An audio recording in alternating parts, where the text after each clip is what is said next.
l'écoute de l'esprit. Souvent, dans mes accords, ardents, enthousiastes, des grandes nations se déroulaient les fastes.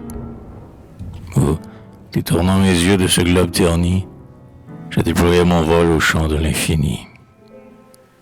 L'univers, dans toutes ses phases, à mes regards venait s'offrir. C'étaient d'ineffables extases, des ravissements à mourir. Pouvoir incréé qui féconde, chaos, enfantement des mondes, naissance, mort, vie à venir, néant, éternité profonde, mystère, aucun œil ne sonde. J'aurais voulu vous définir. Je m'égarais dans ces dédales où des lueurs sombres et pâles, des clairs panneaux sans se borner. Et, maudissant ma dépendance, j'osais dire à la Providence, hélas, pourquoi sommes-nous nés?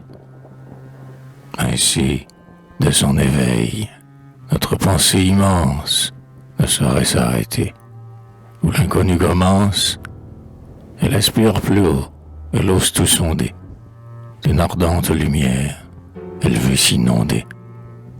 Oubliant son néant, elle veut, orgueilleuse, poursuivre dans les cieux sa route périlleuse. Et quand le Dieu caché résiste à son appel, sur ses créations promenant le scalpel, elle enchaîne son vol à l'arrêt de science, qui dessèche le cœur, flétrit la conscience. Elle dissèque alors ce qu'elle avait senti. L'instinct qui la guidait se trouve anéanti. Elle devient bornée en devenant coupable. Elle doute de tout ce qui n'est pas palpable.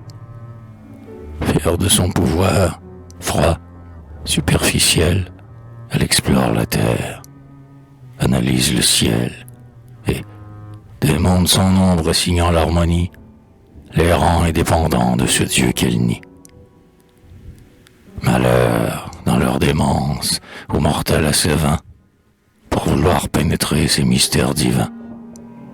Aux flambeaux vacillants, dont l'éclat les égare, ils consument leur âme et tombent comme Icare. Enfant audacieux, moi je voulais, aussi, révéler à la foule un grand doute éclairci. Je voulais, entourant de ces fausses lumières, soumettre à l'examen mes croyances premières, et par les arguments d'un stérile savoir, expliquer chaque objet qui venait m'émouvoir. Cette soif de l'orgueil, dont rien ne nous délivre, j'allais, pour l'étancher, fouiller de livre en livre.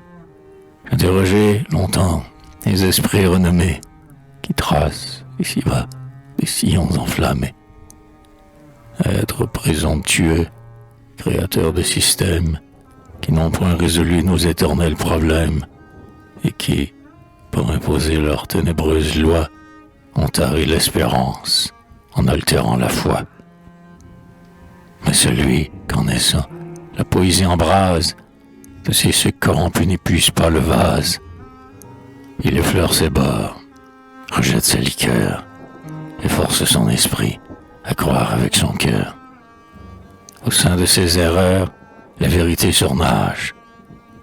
Ainsi, je revins pur à la foi du jeune âge, à cette foi du ciel dont nous gardons le sceau, à cet instinct inné qui nous suit au berceau, qui guide à notre insu nos sentiments intimes et nous révèle Dieu par ses œuvres sublimes.